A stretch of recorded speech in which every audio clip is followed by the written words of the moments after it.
नमस्कार छात्रों। पिछले पाठ में हमने महादेवी वर्मा ने निराला भाई का कितनी अच्छी तरह से वर्णन किया है। यह देखा कि उनके पास सुख सुविधा भी नहीं है, फिर भी उनके पास कितनी आत्मीयता है और कितने लोगों का वह आतिथ्य अच्छी तरह से करते, यह भाग देखा था। तब आज पाठ नंबर 7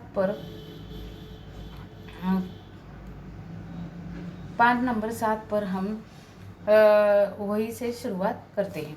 तारों की छाया में उन दोनों मर्यादावादी और विद्रोही महाकवियों ने कहा और सुना। यह मुझे ज्ञात नहीं, पर सवेरे गुप्त जी को ट्रेन में बैठाकर वे मुझे उनके सुख शयन का समाचार देना न भूले। यानी कि यहाँ आज कवि हिंदी के कवि मैथिली शरण गुप्त जी उनके घर में, निराला जी के घर में आए थे। उनका आदरातिथ्य करने के बाद उन्होंने उनको छोड़ने के लिए ट्रेन पर गए, स्टेशन पर गए और वहाँ से उन्होंने उनको अच्छी तरह से भेज दिया। यानी कि उनका रात के समय में उनके साथ क्या बातचीत हो गई उसका वर्णन किया और वो महादेवी वर्मा को उनका समाचार अच्छी तरह से दे दे। ऐसे अवसरों की कमी नहीं। जब वे अकस्मात पहुंचकर कहने लगे, मेरे इक्के पर कुछ लकड़ियाँ, थोड़ा घी आदि रखवा दो। अतिथि आए तो घर में सामान नहीं है। वो कोई भी व्यक्ति आए उनका आतिथ्य अच्छी तरह से करते थे और लेखिका को वो बताते हैं कि मेरे घर में कुछ लकड़ियाँ और घी रखवा दो, उनको आने के लिए मुझे खाना बनाना पड़े तो जरूरत है। उनके अतिथि यहाँ भोजन करने आ जावे सुनकर उनकी दृष्टि में बालकों जैसा विस्मय छलक आता है। जो अपना घर समझकर आए उनसे यह कैसे कहा जावे कि उन्हें भोजन के लिए दूसरे के घर जाना होगा। वह इतनी अच्छी तरह से आदरातिथ्य करते थे लोगों का, मेहमानों का, तो वह छोटे बच्चों के भांति उनकी दृष्टि विस्मय से झलक जाती थी और वह अच्छी तरह से उनका आतिथ्य करते थे। भोजन बनाने के लिए जूठे बर्तन मांजने तक का काम वे अपने अतिथि देवता के लिए सहर्ष करते थे। आतिथ्य की दृष्टि से निराला जी में वही पुरातन संस्कार है जो कि एक देश के ग्रामीण किसान में मिलता है। किसान कितनी भी कठिनाई आ जाए, लेकिन वह उसका सामना करके कोई भी गरीब व्यक्ति हो तो फिर भी उसका आदरातिथ्य करते थे, अच्छी तरह से आतिथ्य करते थे। उसी प्रकार यहाँ उन्होंने कोई भी व्यक्ति आ जाए तो उनका भोजन परोसने से उनके बर्तन घसने तक अच्छी तरह से आतिथ्य करते थे। उनकी व्यथा की सघनता जानने का मुझे एक अवसर मिला है। श्री सुमित्रानंदन दिल्ली में टाइफाइड ज्वर से पीड़ित थे। इसी बीच घटित को साधारण और अघटित को समाचार मानने वाले किसी समाचार ने उनके स्वर्गवास की झूठी खबर छाप दी। निराला जी कुछ ऐसी आकस्मिकता के साथ आ पहुंचे थे कि उनसे यह समाचार छिपाने का भी अवकाश न पा सके। समाचार के सत्य में मुझे विश्वास नहीं था, पर निराला जी तो ऐसे अवसर पर तर्क की शक्ति ही खो बैठते हैं। लड़खड़ाकर सोफे पर बैठ गए और किसी अव्यक्त वेदना की तरंग के स्पर्श से मानो पाषाण में परिवर्तित होने लगे। उनकी झुकी पलकों में घुटनों पर चुने वाली आंसू की बूंदें बीच में ऐसे चमक जाती थी मानो प्रतिमा में जड़े जूही की फूले। यानी कि एक बार श्री सुमितानंदन दिल्ली में बीमार हुए और समाचार पत्र ने उनके स्वर्गवास की झूठी खबर छाप डाली। महादेवी जी ने को इस खबर पर विश्वास नहीं था, पर निराला जी पूरी तरह टूट गए थे। अपनी तर्क शक्ति भी वो खो बैठे थे। महादेवी जी ने बताया, सच जानने के लिए उन्होंने तार भेजा है। तब रात भर वे ठंड में खुले में उत्तर की प्रतीक्षा करते हुए जागते थे। स्वयं अस्थिर होने पर भी मुझे निराला जी की सांत्वना देने के लिए स्थिर होना पड़ा। यह सुनकर कि मैंने ठीक समाचार जानने के लिए तार दिया तो व्यतीत प्रतीक्षा मुद्रा में तब तक बैठे रहे जब तक रात में मेरा फाटक बंद रहा न जाए, तब तक वह वहां से बिल्कुल हिले नहीं। यानी लेखिका ये सब बातें उनके रात तक बैठने के कारण ही कही जाती है। सवेरे 4 बजे तक फाटक खड़खड़ा कर जब उन्होंने तार के उत्तर के संबंध में पूछा, तब ज्ञात हुआ कि रात भर पार्क में खुले आकाश के नीचे ओस की भीगी धूप पर बैठे सवेरे की प्रतीक्षा करते हैं। उनकी निस्तब्धता पीड़ा जब कुछ मुखर हो सकी तब वह इतना ही कह सके, अब हम भी गिरते हैं। पंत जी के साथ तो रास्ता कम अखरता था, पर अब सोचकर ही थकावट होती। यानी सुमित्रानंदन पंत की झूठी खबर उनको भी सहन नहीं हो सकी और वह डगमगा जाते हैं। पुरस्कार में मिले धन का कुछ अंश भी वे अपने उपयोग में नहीं ला सके। पूछने पर उसी सरल विश्वास के साथ कहते हुए, वह तो संकल्पित अर्थ है, अपने लिए उसका उपयोग करना अनुचित होगा। उन्हें व्यतीत करने के लिए प्रयास निष्फल रहे हैं, पर आज मुझे उनका खेद नहीं है। यदि वे हमारे कल्पित सांचों में समा जाए तो उनकी विशेषता ही क्या है। यानी कि यहाँ उन्हें पुरस्कार में मिले धन का उपयोग कभी स्वयं की जरूरत पूरी करने के लिए उन्होंने नहीं किया। कवि लेखक महादेव वर्मा जी कहती है, निराले जी का स्वभाव का यह वर्णन दिया है, जिसकी निधियों से साहित्य का कोश समृद्ध हुआ है, उसके मधुकरी मांग कर जीवन निर्वाह किया है। यानी कि उन्होंने अपने लिए खाना मांग मांग कर खाया, लेकिन जो उनका साहित्य था उसके लिए खुद में जो पुरस्कार के लिए पैसे मिले थे उनको उन्होंने उपयोग में लाए है। अपने मलिन वस्त्रों को गेरू के रंग में रंग कर एक दिन वह बैरागी भी बन जाते हैं। इसका भी वर्णन महादेव वर्मा जी ने यहाँ किया है। उनकी अपरिग्रही वृत्ति यानी दान देने की वृत्ति संदर्भ में वो बातें कर रहे थे, तब वसंत की परिहार की मुद्रा में कहा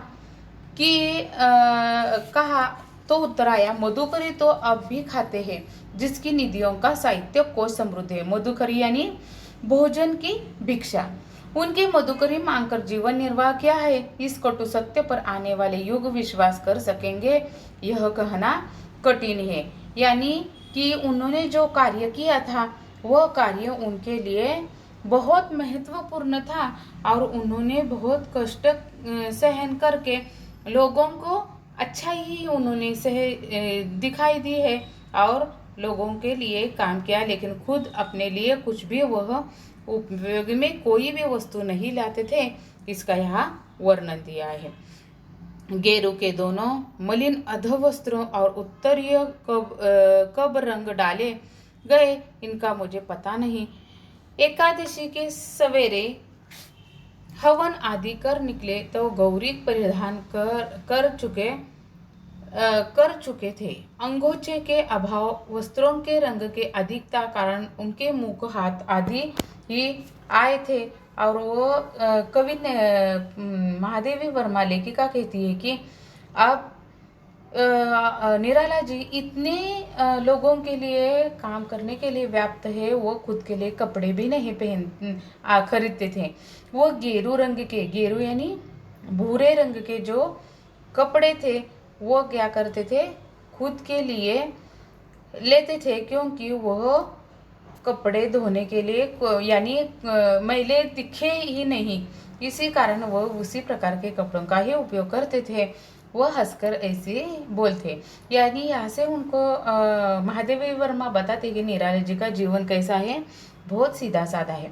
बोले अब ठीक है। जहाँ पहुँचे किसी नीम पीपल के नीचे 2 रोटियां मांगकर खा लेते और गीत लेते। वो कभी भी अपने लिए आश्रय भी नहीं लेते थे।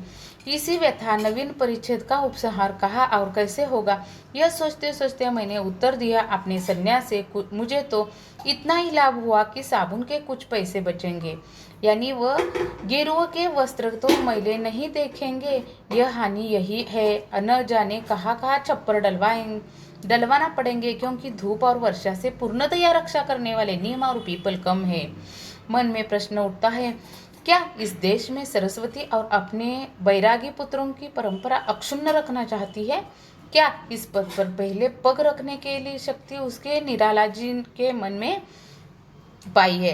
तो महादेवी वर्मा कहती है, संसार की मोह माया का उनमें मतलब नहीं है, और मजाक से कहते कि वह गेरुए रंग के कपड़े पहनते थे, यानी कि कपड़े धोने का यानी साबुन भी बच जाता था। उसके साथ साथ वो यहाँ बताना चाहते हैं, सरस्वती की पूजा करने से लक्ष्मी भी वंचित रहती है। इस बात का यह उदाहरण मिलता है। निराला जी अपने शरीर, जीवन और साहित्य सभी की असाधारण है। उनमें विरोधी तत्वों को सामंजस्यपूर्ण संधि है। उनका विशाल डील डौल देखने वाले हृदय में जो आतंक उत्पन्न कर देता है। उनके मुख की सरल आत्मीयता दूर करती चलती है।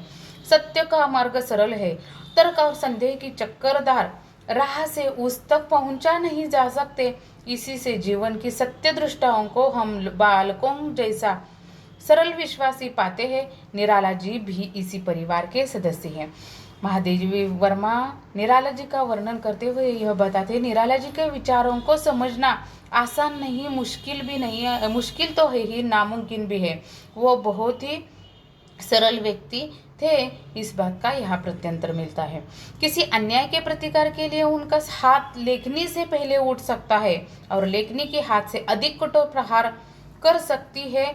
उनकी आंखों की स्वच्छता किसी मलिन द्वेष से में तरंगियता नहीं होती थी। यानी यह कहावत है, कलम की ताकत तलवार से अधिक है। यानी कि जो वो लिखते थे उसे उनका जो बोलने का भाव होता था उसका प्रकटीकरण होता था। ओठों की खींची हुई सी रेखाओं में निश्चित ही छाप है, पर उनमें क्रूरता की भंगिनी या घृणा सिकुड़नी नहीं मिल सकती है। यानी कि उनके मन में जो ओठों पर जो रेखाएं खींची जाती थी उनमें बिल्कुल भी घृणा और क्रूरता नहीं थी। क्रूरता और कायरता में वैसे ही संबंध जैसे वृक्ष की जड़ में अव्यक्त रस और उनके फल के व्यक्त स्वाद में। निराला किसी भी भयभीत नहीं, निराला किसी से भयभीत नहीं, अतः किसी से प्रतिक्रूर होना उनके लिए संभव नहीं है। उनके तीखे व्यंग की विद्युत रेखा के पीछे सद्भाव के जल से भरा बादल रहता है। यानी कवि महादेवी वर्मा जी कहती है, क्रूरता और कायरता, क्रूरता यानी निर्दयता और कायरता यानी डरपोकता, इन दोनों का संबंध जिस प्रकार है उसी प्रकार वृक्ष और जड़ का संबंध है। यानी वृक्ष के जड़ हो तो ही फल लगते हैं, जड़ से संबंध होता है फल और फूल आने से। और उनके मन में बिल्कुल भी क्रूरता की भावना नहीं थी, इस बात का वर्णन किया गया है। और इसका आगे का भाग हम अगले पार्ट में देखेंगे। धन्यवाद।